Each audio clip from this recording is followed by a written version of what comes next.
आज के क्लास में हम लोग परमाणु की संरचना के बारे में पढ़ने वाले हैं।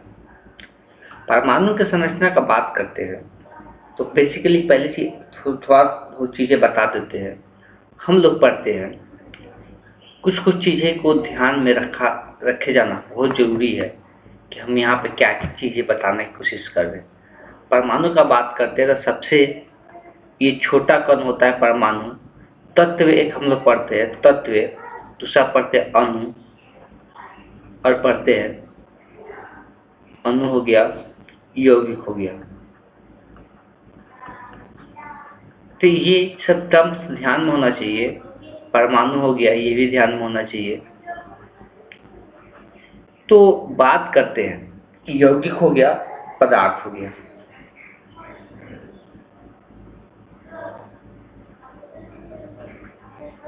तो ये सब टर्म्स पता होना चाहिए कि सब होता क्या है। तो बताया जाता है तत्व जो होता है, तो तत्व गिना चुना है पूरा संसार में। तत्व की संख्या अभी तक बताया जाता है कि 118 या 119 के आसपास है, ठीक है, जो कि पीरियोडिक टेबल में देखने को मिलता है। आवर्त जो सारणी आता है उसमें हम लोग को देखने को मिलता है तत्व की संख्या कितना होता है, तो 118 के आसपास होता है, ठीक है। और वो तो जो तत्व होता है, तो तत्व का जो सबसे छोटा कण होता है, तत्व का जो सबसे छोटा कण होता है उसको हम लोग क्या कहते हैं, परमाणु कहते हैं। तत्व का सबसे छोटा कण जो होता है उसको हम लोग क्या कहते हैं, परमाणु कहते हैं। अब ये अणु क्या होता है, तो हमको पता है कि तत्व जब एक या एक से अधिक तत्व आपस में मिलता है, तत्व का परमाणु बोल सकते हैं। जब तत्व का परमाणु दो या दो से अधिक तत्व का परमाणु आपस में मिलता है, तो मिलने से जो बनता है उसको हम लोग क्या कहते हैं, अणु कहते हैं। उसको हम लोग क्या कहते हैं, तत्व का परमाणु जब आपस में मिलता है तो उसको हम लोग अणु कहते हैं। अब इसमें दो प्रकार से हो सकता है कि मान लो कि ऑक्सीजन एक तत्व है। ऑक्सीजन क्या है, एक तत्व है। ऑक्सीजन के दो परमाणु आपस में मिलकर O2 बना दिया, या एक हाइड्रोजन का परमाणु एक क्लोरीन का परमाणु आपस में मिलकर HCl बना लिया। तो ये दोनों जो बना, ये दोनों के दोनों क्या कहलाएगा, अणु कहलाएगा। दोनों के दोनों क्या कहलाता है, अणु कहलाता है। इसमें एक चीज अंतर आ जाता है, जब अलग अलग तत्व का परमाणु आपस में मिलता है तो उसको हम लोग एक नाम देते हैं यौगिक। क्या कहते हैं उसको, यौगिक के नाम से जानते हैं। जब अलग अलग तत्व का परमाणु आपस में मिलता है तो उसको हम लोग यौगिक के नाम से जानते हैं। लेकिन किसी प्रकार के या समान परमाणु मिले आपस में या अलग अलग तत्व के परमाणु आपस में मिले, उस सबको हम लोग क्या कहते हैं, अणु कहते हैं। अणुओं को मिलने से अणु जब एक बहुत सारे अणु एक जगह होगा तो उसको हम लोग क्या कहते हैं, पदार्थ कहते हैं। कहने का मतलब सिंपल ये है, किसी भी पदार्थ का जो यौगिक बना सबसे उसका छोटा कण क्या कहलाता है, अणु कहलाता है। किसी भी पदार्थ का सबसे छोटा कण जो होता है वो अणु कहलाता है, और किसी भी तत्व का सबसे जो छोटा कण होता है वो परमाणु कहलाता है। अब इसी के आधार पर सबसे पहले जो वैज्ञानिक थे, डाल्टन वैज्ञानिक थे, उन्होंने अपना सिद्धांत प्रतिपादित किया परमाणु के बारे में कि परमाणु का आकृति आखिर है कैसा, परमाणु होता कैसा है, उसके बारे में इन्होंने चर्चा की और कुछ इस पर सिद्धांत दिए, जो कि बाद में जाकर कुछ सिद्धांत इनका गलत भी साबित हुआ। तो हम लोग आगे चर्चा करेंगे गलत किस प्रकार से साबित हुआ। लेकिन अभी हम लोग चर्चा करेंगे कि उनका सिद्धांत क्या क्या था, ठीक है। सबसे पहले अच्छे एक और चीज़ सबको ध्यान में रखेगा लोग, जो पदार्थ होता है उसी को हम लोग क्या कहते हैं, द्रव्य कहते हैं। उसी को हम लोग क्या कहते हैं, द्रव्य के नाम से भी जानते हैं। इस बात को ध्यान में सभी को रखना है। चलिए तो आते हैं हम लोग डाल्टन का परमाणु सिद्धांत को समझते हैं। सबसे पहले चैप्टर का नाम लिखना है। चैप्टर ये 2 है, किस पार्ट का है, तो पार्ट 6 है।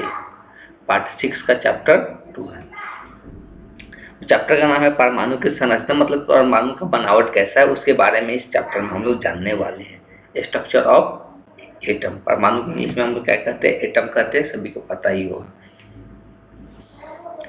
अब यहाँ पे लिखना है, सबसे पहले हेडिंग डालना है डाल्टन के परमाणु सिद्धांत, डाल्टन के परमाणु सिद्धांत हेडिंग डाल देना है, ठीक है।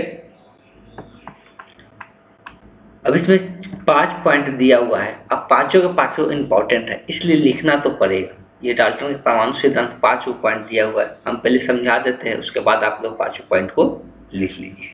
सबसे पहला चीज इनके द्वारा बताया गया कि प्रत्येक तत्व, जो तत्व होता है, अभी हम तत्व के बारे में ऊपर चर्चा ही किए, प्रत्येक तत्व सूक्ष्मतम कण, मतलब सबसे उसका जो छोटा कण, सूक्ष्मतम मतलब क्या होता है, सबसे छोटा कण जो होता है वो कौन क्या होता है, परमाणु होता है, जिसके द्वारा संपूर्ण तत्व बनता है, जिसके द्वारा ही सारा तत्व बनता है। तो ये लाइन लिखने की जरूरत नहीं, लिखने में सिर्फ इतना ही लिखेंगे, प्रत्येक तत्व का सबसे छोटा कण लिखे, यहाँ सूक्ष्मतम लिखे, ये छोटा लिखे। सूक्ष्मतम कण जो होता है परमाणु का सबसे छोटा जो कण होता है वो क्या होता है, परमाणु कहलाता है। ये चीज़ उन्होंने बताया कि जितना भी तत्व होता है उसका सबसे जो छोटा कण होता है उसको हम लोग क्या कहते हैं, परमाणु कहते हैं। तो यहाँ तक 1 नंबर देकर लिखना है, A नंबर देकर लिखे या 1 नंबर देकर लिखे। B नंबर का बात करते हैं। एक ही तत्व के सभी परमाणु परस्पर समान होते हैं। मान लो कि कोई एक ही तत्व है तो उसका जितना भी परमाणु होगा, अभी हम मान लो कि यहाँ पर बात करें आयरन का, तो आयरन का जितना ये सब तत्व होगा, तत्व का परमाणु जो होगा, आयरन का तो एक ही परमाणु नहीं होगा ना, आयरन अगर लेंगे तो उसमें बहुत सारा परमाणु होगा, तो इसके सारे परमाणु क्या होंगे, एक समान होंगे, एक जैसा होंगे। तथा दो भिन्न तत्व के परमाणु, अगर दो अलग अलग तत्व, मान लो कि ये आयरन ले लिए, ये ऑक्सीजन ले लेते हैं, ठीक है, ये आयरन ले लिए, ये ऑक्सीजन ले लेते हैं, तो ऑक्सीजन का जो परमाणु होगा, ऑक्सीजन का ये सब जो परमाणु होगा, इस आयरन वाला परमाणु से क्या होगा, भिन्न होगा, अलग होगा। तो अलग अलग तत्व के परमाणु का बात करेंगे तो अलग अलग होगा, लेकिन एक ही तत्व के परमाणु का बात करेंगे तो सब समान होता है। डाल्टन द्वारा बोला गया, तो इसको यहाँ पर पूरा लिखना है, इसको यहाँ पे पूरा लिखना है, ठीक है। तीसरा बात क्या बोला गया डाल्टन के द्वारा, उसको हम यहाँ पे चर्चा करेंगे। तीसरा बात बोला गया, परमाणुओं के आपस में मिलने से, परमाणु जब आपस में मिलता है तो यौगिक परमाणु बनाते हैं, जिन्हें हम अणु भी कहा जाता है। यहाँ पर ज़्यादा क्लियर नहीं लिखा हुआ है, ऊपर में हम बता दिए कि यौगिक तभी बोलते हैं जब अलग अलग तत्व के परमाणु आपस में मिलता है तो उसको यौगिक कहते हैं, ठीक। लेकिन अलग अलग तत्व का परमाणु या समान तत्व का परमाणु आपस में जुड़ता है तो उस सबको मिलाकर हम लोग क्या कहते हैं, अणु कहते हैं।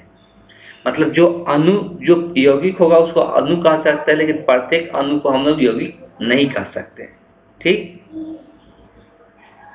और ये भी बताया जाता है जो अणु बनता है उसमें परमाणुओं की जो संख्या होता है हमेशा पूर्ण संख्या होता है। कभी भी ऐसा नहीं रहेगा कि कोई तत्व का परमाणु 1.5 परमाणु मिल गया, ऐसा कभी नहीं होगा, हमेशा पूर्ण संख्या के रूप में होता है, ठीक है। तो इसको यहाँ पर लिखने की जरूरत नहीं है, जितना जरूरत है उतना ही लिखना है सभी को। ये C नंबर यहाँ से लेके यहाँ तक लिखना कहा जाता है, तो ठीक। एक और बात बताया गया इनके द्वारा, D नंबर, एक पदार्थ के सभी अणु परस्पर समान होते हैं। अब पदार्थ का बात हो रहा है तो पदार्थ का सबसे छोटा कण क्या होता है, अणु होता है। एक पदार्थ का जितना भी उसमें अणु रहता है सब क्या होता है, समान होता है। इस बात को ध्यान में रखना। ये किसके द्वारा बताया गया, डाल्टन के द्वारा बताया गया। एक और बात बताया गया इनके द्वारा कि परमाणु अविनाशी होते हैं, ये इसको कभी नष्ट नहीं किया जा सकता, इनके उत्पन्न भी नहीं किया जा सकता है। परमाणु अविनाशी होते हैं, मतलब इसको विनाश नहीं किया जा सकता और नहीं इसे उत्पन्न किया जा सकता है, यह डाल्टन के द्वारा बोला गया। बात क्लियर है। परमाणु अविभाज्य है, एक चीज है इसमें नहीं लिखे है, वो ये भी बात बोले थे जो परमाणु होते हैं वो अविभाज्य कण होते हैं, वो उसको और विभाजित नहीं किया जा सकता है, ये डाल्टन के द्वारा भी बोला गया था। तो इसमें इन्हें उत्पन्न नहीं किया जा सकता, इसको ई नंबर लिखने की जरूरत नहीं है, ई नंबर हम एक बोल देते हैं, उसको लिख लेना है सभी को। इनके द्वारा एक और बात बोला गया, क्या बोला गया कि परमाणु सबसे छोटा कण है और ये अविभाज्य कण होते हैं। परमाणु लिखना है अविभाज्य कण होते हैं, परमाणु अविभाज्य कण होते हैं, बस इतना ही लिखना है। अविभाज्य का मतलब है कि जिसको और विभाजित नहीं किया जा सकता और उसको छोटे टुकड़ों में बांटा नहीं जा सकता। ये डाल्टन के द्वारा बोला गया। यही बोलना उनका गलत हो गया था, यही बोलना क्या हो गया था, उनका गलत हो गया था। बाद में पता चला कि परमाणु में, और ये कब बताया था, तो ये 3 का बात है, वो बहुत पहले बता दिए थे, लेकिन बाद में पता चला परमाणु के अंदर भी बहुत सारे प्रकार के कण होते हैं, लेकिन मूल कण जो होते हैं वो 3 होते हैं। मूल कण जो परमाणु के अंदर होते हैं वो 3 होते हैं। हम लोग पढ़ते हैं, कौन कौन सा पढ़ते हैं, तो ये चीज़ की भी जानकारी होना चाहिए। परमाणु के अंदर क्या होता है, इलेक्ट्रॉन, प्रोटॉन और न्यूट्रॉन होता है। इसके बारे में डाल्टन ने कुछ नहीं बताए थे, वो बोल दिए थे कि परमाणु जो होता है अविभाज्य होता है, मतलब इसको और विभाजित नहीं किया जा सकता है। लेकिन बाद में ऐसा पता चला कि इसमें भी और बहुत सारे कण पाए जाते हैं। अब कुछ एक्सपेरिमेंट किया गया इनके द्वारा, तो रेदरफोर्ड के अल्फा विकिरण परिकीर्णन संबंधित प्रयोग किया गया। इसके निष्कर्ष में हम लोग क्या प्राप्त हुआ उसको यहाँ पे हम लोग समझने की कोशिश करेंगे। तो रेदरफोर्ड का अल्फा किरण परिकीर्णन संबंधित प्रयोग तथा इनसे निष्कर्ष क्या निकला उसके बारे में जानने की कोशिश करते हैं। तो रेदरफोर्ड, टाइगर मार्सडेन ने एक महत्वपूर्ण प्रयोग किया, जिनके निष्कर्षों से परमाणु की सही संरचना ज्ञात हो पाया कि परमाणु का सही संरचना है कैसा। तो ये परमाणु की संरचना के लिए ही रेदरफोर्ड अल्फा विकिरण का मतलब प्रयोग किया गया था। इस प्रयोग में एक निर्वातित कोष्ठ के भीतर शीशे की एक मोटी पट्टी रखी गई। इसमें एक शीशे की एक मोटी पट्टी रखी गई।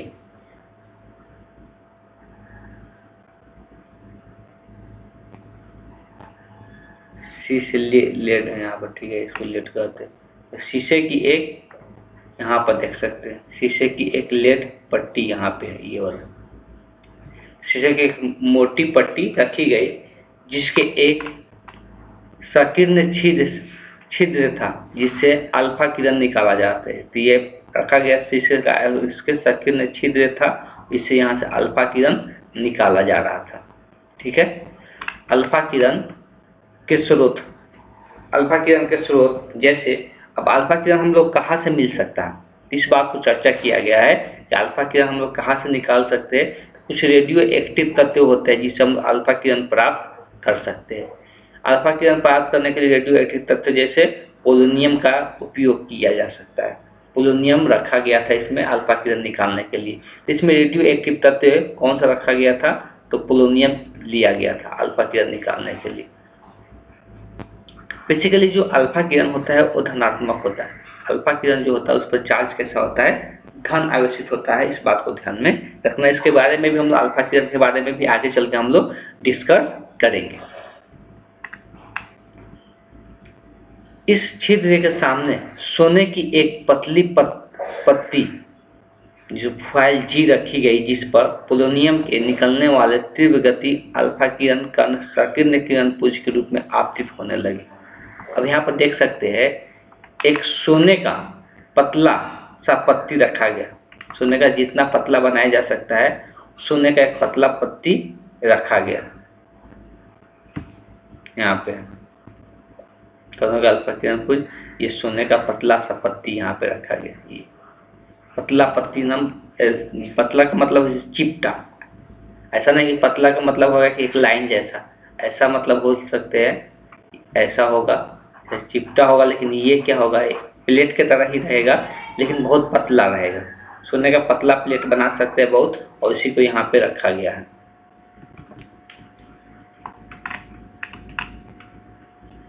सोने की पत्ती से गुजरने के बाद अल्फा किरणों की उपस्थिति को जानने के लिए एक सूक्ष्मदर्शी एम का प्रयोग किया गया। अब यहाँ पे जब ये सामने सोने का पत्ती रखा हुआ है, तो इससे अल्फा किरण जब गुजरेगा, तो अल्फा किरण गुजर के उसके बाद उसमें क्या चीज़ हो रहा है उसके लिए एक सूक्ष्मदर्शी एम का प्रयोग किया गया, जिसके सामने जिंक सल्फाइड का एक पर्दा लगा दिया गया। एक सूक्ष्मदर्शी का उपयोग किया गया जिसके सामने जिंक सल्फाइड का पर्दा लगा दिया गया। अब पर्दे पर अल्फा किरण के कारण प्रस्तुतकरण की प्रक्रिया हल्के प्रकाश का उत्पन्न होना होती है। अब देखो ये जिंक सल्फाइड का परत लगाने से क्या होता है कि इस पर हमको पता चलता है कि अल्फा किरण कितने ज़्यादा मात्रा में आ रहा है। अल्फा किरण कितने ज़्यादा मात्रा में आ रहा है, इसलिए वो लाइट की तरह ग्लो करता है जब इससे टकराता है। तो जैसे कि यही है सूक्ष्मदर्शी सूचक, जब इससे टकराएगा तो इस पर लाइट की तरह ग्लो करेगा, उस पर चमकेगा, इससे पता चलेगा कि अल्फा किरण इस पर कितना मात्रा में आकर यहाँ पे टकराता है। ये घुमाने वाला पट्टी चारों तरफ ऐसे घुमा सकते हैं, आप पता कर सकते हैं अल्फा किरण यहाँ से निकलने के बाद ये चीज़ चारों तरफ घुमा सकते हैं पूरा। तो ये निकलने के बाद इस पर अल्फा कितना मात्रा में कहाँ पे हम लोग को प्राप्त हो रहा है, इससे ये पता चलता है। इधर पीछे भी कुछ टकरा के भी वापस आ जाता है, तो इधर भी लगा कर चेक किया जाता है, तो घुमा सकते हैं चारों तरफ, चेक कर सकते हैं कि अल्फा कितने मात्रा में आ रहा है। तो सोने के पत्ती से गुजरने के बाद अल्फा किरणों की उपस्थिति जानने के लिए सूक्ष्मदर्शी एम का उपयोग किया गया, जो ऊपर दिया गया, जिसके जिंक सल्फाइड का परत, इसको अभी हम बता ही दिए। रेदरफोर्ड ने यह देखा कि सोने के पत्ती से गुजरने के क्रम में यह कण विभिन्न दिशाओं में विक्षेप हो जाती है, मतलब अलग अलग दिशाओं में फैलती है, ऐसा नहीं कि एक ही दिशा में सिर्फ निकल जाता है सीधे। अल्फा कणों के मार्ग से विक्षेपित होने की इस घटना को परिकीर्णन कहा जाता है। जब अल्फा कण ये विक्षेपित हो जा रहा है चारों दिशाओं में, तो इसको हम लोग परिकीर्णन के नाम से जानते हैं। प्रयोग में सूक्ष्मदर्शी के पत्ती के चारों ओर घुमाकर वस्तुकरण की संख्या गिन ली गई। अब देखो चारों तरफ घुमाकर देखा गया कितना मात्रा में किधर किरण आ रहा है, कितना मात्रा में कितना किरण आ रहा है, इसको देखा गया। तो जो एक्सपेरिमेंट का सेटअप है, सेटअप को लिखवा पाना तो बहुत मुश्किल है, इस चीज़ को समझने को सभी को करना है। तो रेदरफोर्ड ने इसमें क्या देखा, गुजरने के क्रम में विभिन्न दिशाओं में विक्षेप हो रही थी, पहला चीज। उसके बाद अल्फा किरणों के मार्ग में विक्षेप होने की घटना को हम लोग क्या कहते हैं, परिकीर्णन के नाम से जानते हैं। प्रयोग में सूक्ष्म पत्ती पर चारों ओर घुमाने पर वस्तुकरण की संख्या को गिनी गई कि कितना मात्रा में उसमें से अल्फा किरण निकल रहा है। ठीक है, यह देखा गया कि अधिकांश अल्फा कण पत्ती के आर पार बिना प्रभावित हुए सीधे निकल जाते हैं। तो देखो सबसे पहला चीज ये देखा गया कि जो अधिकांश अल्फा किरण था वो पत्ती के आर पार करके सीधे निकल जा रहा था, और इन कणों का परिकीर्णन बिल्कुल नहीं होता था, मतलब वो अपने पास से थोड़ा सा भी नहीं भटकता था। इनके अतिरिक्त कुछ अल्फा कण काफी अधिक कोणों पर परिकीर्णित हो रहे थे, और इसके अतिरिक्त कुछ अल्फा कण ऐसा था जो कि अधिक कोणों पर क्या हो रहा था, परिकीर्णित हो रहा था, अपना पास से मुरझा रहा था, तथा कुछ बहुत कम 8000 से लेके 8000 में एक कण परिकीर्णित लगभग, मतलब ऐसा भी देखने को मिला कि बहुत कम मतलब एक मान सकते बहुत कम कणों का परिकीर्णन लगभग 180 डिग्री पर हो रहा था। वे सोने के पत्ती में परिवर्तित हो जा रहा था, मतलब वापस अपने पाथ पर रिटर्न वापस आ जा रहा था, ऐसा देखने को मिल रहा था। इन प्रेक्षणों से रेदरफोर्ड ने यह निष्कर्ष निकाला कि अल्फा कण धातु के पत्ती से गुजरते हैं तो अधिकांश कण अविक्षेपित निकल जाते हैं और वे किसी बल का अनुभव नहीं करते। अतः परमाणु का अधिकांश भाग अंदर में खोखला होने के कारण ऐसा होता है। तो इनका अनुसार बताया गया कि वो कुछ बहुत सारे कण जो है डायरेक्ट उस पत्ती से बाहर निकल जा रहा है। इसका मतलब ये है कि परमाणु के अंदर अधिकांश हिस्सा क्या है, खाली पड़ा हुआ है। अधिकांश हिस्सा क्या है, खाली पड़ा हुआ है। इसके अतिरिक्त वे अल्फा कण जो छोटे कोनों से परिकीर्णित होते हैं वे अवश्य किसी प्रतिकर्षण बल का अनुभव करते हैं। तो उन्होंने ये सोचा कि ऑब्वियस है कि जो मुड़ जा रहा है, कुछ परिकीर्णित हो रहा है, तो कोई ना कोई बल का अनुभव कर रहे हैं, तभी जाकर अपने पास से ये मुड़ जा रहा है। इन्हें विक्षेपित करने के लिए किसी अन्य धनावेशित कण का होना आवश्यक है। तो ऑब्वियस है ये विक्षेपित तभी हो पाएगा जब इस पर कोई ना कोई धन आवेश होगा अंदर में, तभी जाकर उसको मोड़ पाएगा। इसलिए प्लस और प्लस जब रहता है तभी जाकर वो एक दूसरे को प्रतिकर्षित करता है। अब यहाँ पे हम लोग थोड़ा सा अल्फा कण ऐसे भी होते हैं जो 90 डिग्री से अधिक कोण से परिकीर्णित होकर वापस लौट जाते हैं। तो कुछ 90 डिग्री से वापस लौटते हैं। ये अल्फा कण परमाणु के केंद्र में स्थित धनावेशित कण के बहुत निकट से गुजरने के कारण ऐसा होता है। अब देखो इसमें एक एक चीज लिखना बहुत कठिन बात है, तो इसलिए हम लोग ज्यादा नहीं लिखेंगे, जो इम्पोर्टेंट चीज़ है रदरफोर्ड की एक्सपेरिमेंट में, तो ये डायग्राम जरूर बना लेंगे, ये वाला डायग्राम बना सकते हैं। रदरफोर्ड का निष्कर्ष क्या निकला कि अगर मान लो कि ये सोने का पतला पत्ती है, ठीक है, तो इससे हम लोग क्या करें, अल्फा कण को गुजार रहे हैं, इससे क्या करें, अल्फा कण को पार करा रहे हैं। अल्फा कण कैसा होता है, धन आवेशित होता है, इस पर कितना प्लस होता है, 2 प्लस होता है अल्फा कण, ठीक। तो हीलियम से, मतलब ये हीलियम से ही बनता है, हीलियम से अगर 2 इलेक्ट्रॉन बाहर निकाल दिया जाता है तो अल्फा कण का निर्माण होता है, ठीक। तो अल्फा कण जब इससे गुजारा जा रहा था तो पहले तो देखा गया कि बहुत सारे जो अल्फा कण है वो सीधे निकल जा रहे हैं, यहाँ पर देख सकते हैं ये सीधे निकल रहा है, बहुत सारे जो अल्फा कण अधिकतम मात्रा में ये सीधे निकल जा रहा था। कुछ देखा गया कि ये 90 डिग्री से इधर मुड़ जा रहा था, विक्स परिकिरणित हो जा रहा था, मतलब ऐसे मुड़ जा रहा था, ठीक है, ये इस प्रकार से मुड़ जा रहा था। कुछ कण इधर भी मुड़ जा रहा था। इसका मतलब मुड़ने का कारण इन्होंने क्या सोचा, ऑब्वियसली ये सोचने वाला बात है कि क्यों मुड़ जा रहा है। तो मुड़ने का कारण सिंपल एक ही है कि ये अल्फा कण, अगर ये धन आवेशित कण है, ये धन आवेशित कण है, तो ये तभी किसी चीज से, किसी बल का अनुभव करेगा, तभी मुड़ेगा जब सामने में कैसा कैसा चार्ज हम लोग को महसूस होगा। जब धन आवेशित चार्ज जब महसूस होगा, उसी से ये दूर भागना चाहेगा। अगर ऋण आवेशित रहता तो उसको तो अपने ओर खींच लेता। इसलिए कि ऋण आवेशित और धन आवेशित एक दूसरे को क्या करता है, आकर्षित करता है, लेकिन धन आवेशित एक दूसरे को क्या करता है, प्रतिकर्षित करता है। तो अभी से कोई ना कोई धन आवेशित होगा, तो इन्होंने इससे ये पता लगा जब बीच से जो गुजरने वाला, अभी देखा गया कि एक किरण ऐसा भी था जो इसके वापस 180 डिग्री से वापस लौट जा रहा था। इसका मतलब कोई ना कोई बीच में क्या है, कोई ना कोई बीच में धन आवेशित कण है, जो इसके आर पर इधर से निकल रहा है वो सीधा निकल जा रहा है, लेकिन इसके पास से जो गुजर रहा है ये मुड़ जा रहा है, और जो सीधे एकदम एक बीच से जा रहा है वो वापस 180 डिग्री से वापस आ जा रहा है। इसका मतलब ये हुआ कि इन्होंने ये निष्कर्ष निकाला कि बीच में कोई ना कोई क्या है, धन आवेशित कण है, जो कि इसको क्या कर रहा है, विक्षेप कर रहा है, मोड़ रहा है, ठीक। तो यही चीजें हम लोग को लिखना है, हेडिंग डाल के ये डायग्राम भी बनाना है।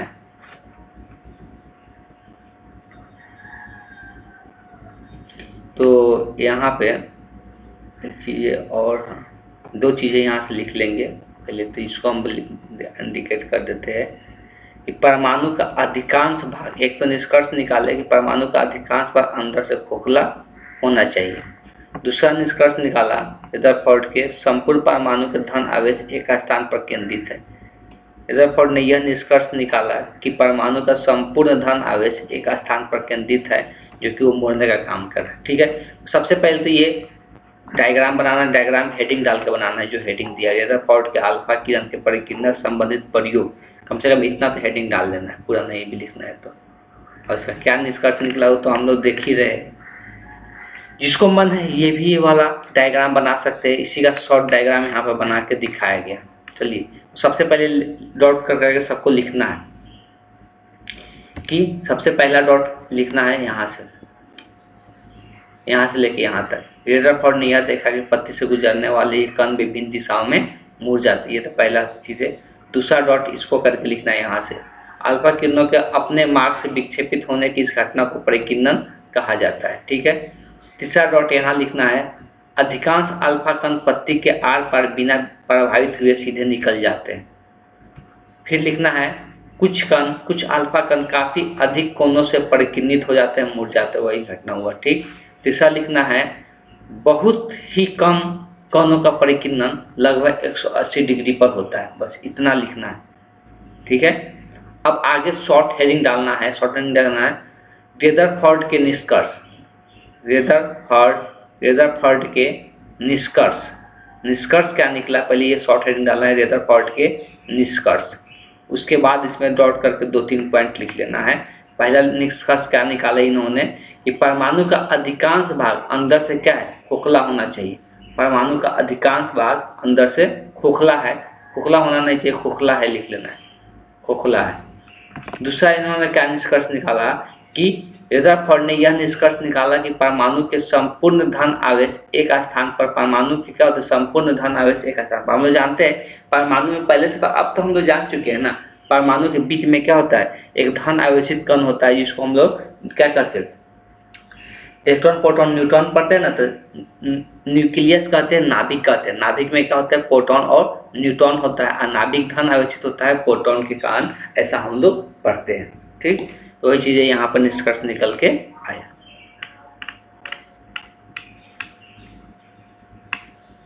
आगे है रदरफोर्ड का परमाणु मॉडल। इसका परमाणु मॉडल किस प्रकार का है, किस प्रकार के इन्होंने परमाणु मॉडल दिए, उसके बारे में हम लोग समझेंगे। इन्होंने भी जो परमाणु मॉडल दिए, इनका भी कुछ ना कुछ क्या है, कुछ बोल सकते हैं कि हम लोग इन्होंने जो भी परमाणु मॉडल दिए उसमें भी कुछ गलती सामने निकल के आया।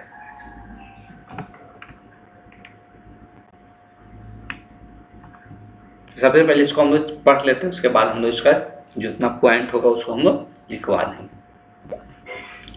तो रदरफोर्ड का परमाणु मॉडल दिए कि परमाणु किस प्रकार का है। तो रदरफोर्ड ने क्या क्या बताया, कणों के परिकीर्णन के परीक्षणों के आधार पर यह बात स्पष्ट हो जाती है कि किसी भी तत्व के परमाणु में धन आवेश एक समान रूप से वितरित नहीं रहती है। तो किसी भी तत्व के परमाणु में धन आवेश एक समान रूप से विकसित नहीं रहता, मतलब ये पता चल गया अगर ये परमाणु है तो ये चारों तरफ इसका धन आवेश विकसित नहीं रहता है, इसके सिर्फ केंद्र पे विकसित होता है, ये चीजें पता चल चुका है। एक सूक्ष्म स्थान पर केंद्रित रहते, तो वही चीज लिखा हुआ है कि बल्कि एक सूक्ष्म स्थान पर केंद्रित रहते। परमाणु के भीतर इस प्रकार के धन आवेश सूक्ष्म भाग में नाभिक कहा जाता है।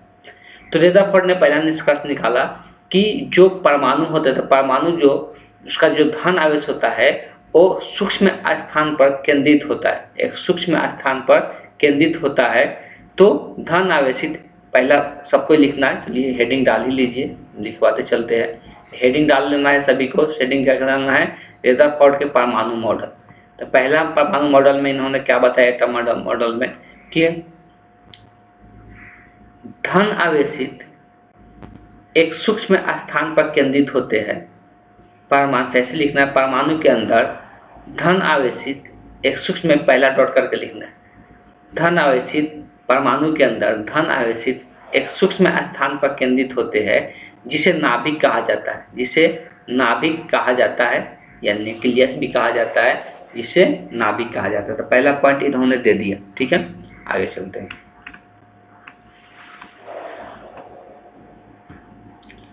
परमाणु का कुल द्रव्यमान इनके इलेक्ट्रॉन के द्रव्यमान को छोड़कर तथा कुल धन आवेश परमाणु का केंद्र पर 10 के पावर -15 मीटर के कोटि के त्रिज्या के नाभिक के केंद्रित रहते हैं। अब देखो नाभिक के त्रिज्या भी कभी कभी पूछ देता है, तो नाभिक के त्रिज्या का बात करेंगे। नाभिक के चारों ओर 10 के पावर -10 मीटर कोटि की त्रिज्या खोखले गोले में इलेक्ट्रॉन विभिन्न वृत्तियों के, अब देखो पहले तो यहाँ पर बात करते हैं, पहले अगर बात करते हैं कि नाभिक की त्रिज्या, तो नाभिक की त्रिज्या के बारे में हम आगे भी चर्चा करेंगे, इसलिए यहाँ पे हम इसको इस बारे में नहीं लिखेंगे। नाभिक की त्रिज्या 10 के पावर -15 मीटर बताया जाता है, इस चीज को ध्यान में रखना है। परमाणु का जो द्रव्यमान होता है वो किस पर डिपेंड करता है, तो परमाणु का द्रव्यमान सिर्फ किस पर डिपेंड करता है, तो नाभिक में जो न्यूट्रॉन और प्रोटॉन रहता है उसके ऊपर ही परमाणु का द्रव्यमान डिपेंड करता है, इलेक्ट्रॉन को छोड़कर। इलेक्ट्रॉन अब बताया जाता है, क्या बताया गया कि जो इलेक्ट्रॉन होता है ना, विभिन्न वृत्तीय कक्षाओं में घूमते रहते हैं। तो बताया गया कि इलेक्ट्रॉन जो होता है वो स्थिर नहीं रहता, वो विभिन्न वृत्तीय कक्षाओं में क्या रहते हैं, घूमते रहते हैं। वृत्तीय कक्षाओं के इलेक्ट्रॉन को घूमने के लिए आवश्यक अभिकेंद्रक बल इलेक्ट्रॉन तथा नाभिक के बीच क्रियाशील स्थिर विद्युत आकर्षण बल के द्वारा प्राप्त होता है। तो बताया गया है कि जो इलेक्ट्रॉन होता है वो अपने एक फिक्स कक्ष में क्या करते रहते हैं, चारों तरफ घूमते रहते हैं। वृत्तीय कक्ष में क्या करते हैं, रोटेट करते रहते हैं। और वो रोटेट करने के कारण क्या होता है, तो उस पर कितना सारा बल लगता है, तो एक अभिकेंद्रक बल लगता है, अभिकेंद्र बल लगता है, और दूसरा नाभिक के बीच, नाभिक के जो नाभिक और इलेक्ट्रॉन के बीच क्या होता है, क्रियाशील स्थिर विद्युत आकर्षण बल लगता है। दो बल यहाँ पर देखने को, इस दो बल के कारण ही क्या होता है कि इलेक्ट्रॉन चारों तरफ घूमते रहता है, ऐसा बताया गया रदरफोर्ड के द्वारा। तो दूसरा डॉट करके लिखना है,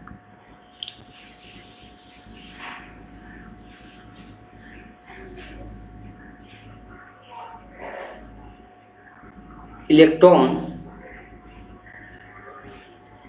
विभिन्न वृत्तीय कक्षाओं में घूमते रहते हैं। इलेक्ट्रॉन परमाणु के अंदर विभिन्न वृत्तीय कक्षाओं में घूमते रहते हैं।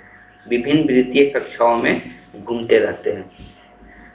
इसको घूमने के लिए आवश्यक बल, अभिकेंद्रक बल, आवश्यक बल, अभिकेंद्रक बल तथा इलेक्ट्रॉन और नाभिक के बीच में क्रियाशील विद्युत आकर्षण बल लगता है तथा इलेक्ट्रॉन और नाभिक के बीच में क्रियाशील विद्युत आकर्षण बल लगता है। तो ये दो बलों के कारण क्या होता है, वो घूमते रहता है। अब इनके दो कठिनाई था, मतलब ये तो बता दिए, लेकिन इनके तो जो बताया गया इसमें दो चीजें दिक्कतें आ रहा था, और दिक्कतें क्या आ रहा था उसके बारे में थोड़ा सा हम लोग चर्चा कर लेते हैं।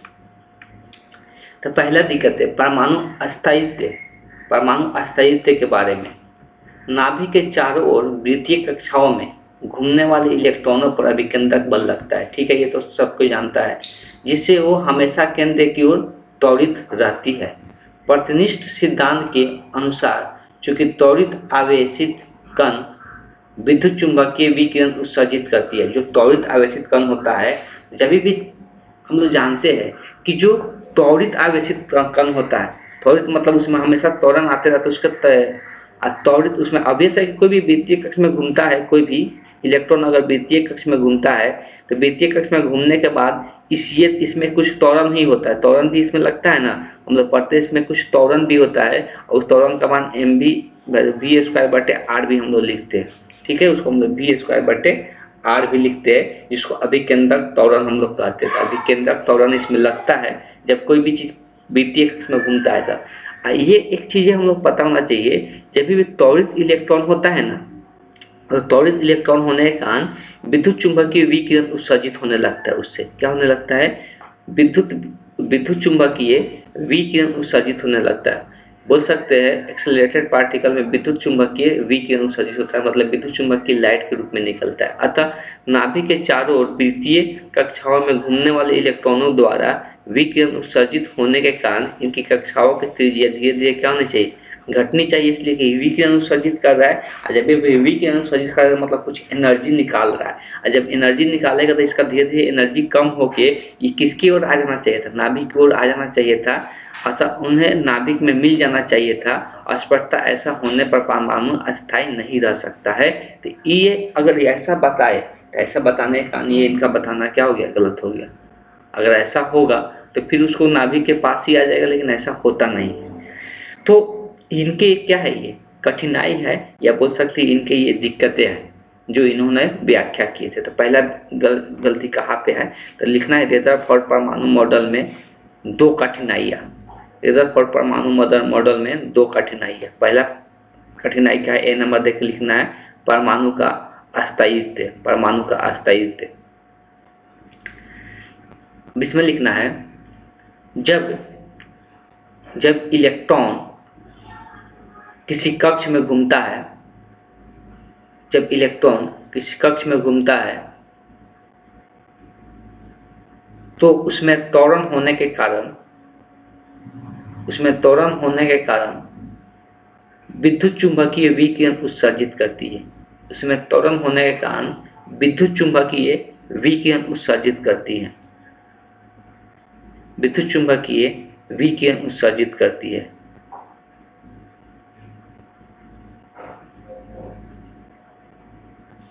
फिर लिखना है, कोमा दे देना है, विकिरण उत्सर्जित होने के कारण उनकी कक्षाओं की त्रिज्या घटनी चाहिए। विकिरण उत्सर्जित होने के कारण उनकी कक्षाओं की त्रिज्या घटनी चाहिए और अंत में उसे नाभिक में मिल जाना चाहिए। अंत में उसे नाभिक में मिल जाना चाहिए, लेकिन ऐसा नहीं होता है। यही रदरफोर्ड परमाणु के कठिनाइयाँ है। यही रदरफोर्ड परमाणु मॉडल की कठिनाइयाँ है। दूसरा कठिनाई देखते हैं क्या होता है, रेखीय स्पेक्ट्रम की व्याख्या। ये अब क्या है, इसके बारे में थोड़ा समझते हैं। तो रदरफोर्ड ने मॉडल में परमाणु के इलेक्ट्रॉन के सभी संभव त्रिज्याओं की वृत्तीय कक्षाओं में घूमने के लिए स्वतंत्र माने गए हैं। स्पष्टतः परमाणु के सभी संभव आवृत्तियों की विद्युत चुंबकीय तरंग उत्पन्न होनी चाहिए। अब परमाणु द्वारा उत्पन्न स्पेक्ट्रम के संतत होना चाहिए। अब परंतु प्रायोगिक सत्य यह है कि तत्व के परमाणु के निश्चित आवृत्तियों के ही रेखीय स्पेक्ट्रम प्राप्त होती है। अतः रदरफोर्ड मॉडल द्वारा रेखीय स्पेक्ट्रम की व्याख्या नहीं की जा सकी। देखो इसमें ज़्यादा लिखना नहीं है। अब रेखीय स्पेक्ट्रम क्या होता है उसको हम लोग आगे पढ़ने वाले हैं, तभी जाके ये चीज़ें समझ में आएगा। अब रेखीय स्पेक्ट्रम क्या होता है कि परमाणु का अगर अलग अलग कक्ष है तो सबका रेखीय, सब इलेक्ट्रॉन का रेखीय स्पेक्ट्रम अलग अलग होना चाहिए, लेकिन इन्होंने ऐसा कुछ नहीं बताया, इसके बारे में कोई चर्चा नहीं की। तो दूसरा हेडिंग डाल लेना है रेखीय स्पेक्ट्रम और लिख लेना है कहाँ से कहाँ। रदरफोर्ड द्वारा रेखीय स्पेक्ट्रम की व्याख्या नहीं की गई, बस इतना ही लिख लेना है। इस तरह से इसके बाद वाला जो पार्ट है उसको हम लोग नेक्स्ट क्लास में पढ़ेंगे। तो आज की क्लास को हम यहीं पे एंड करते हैं।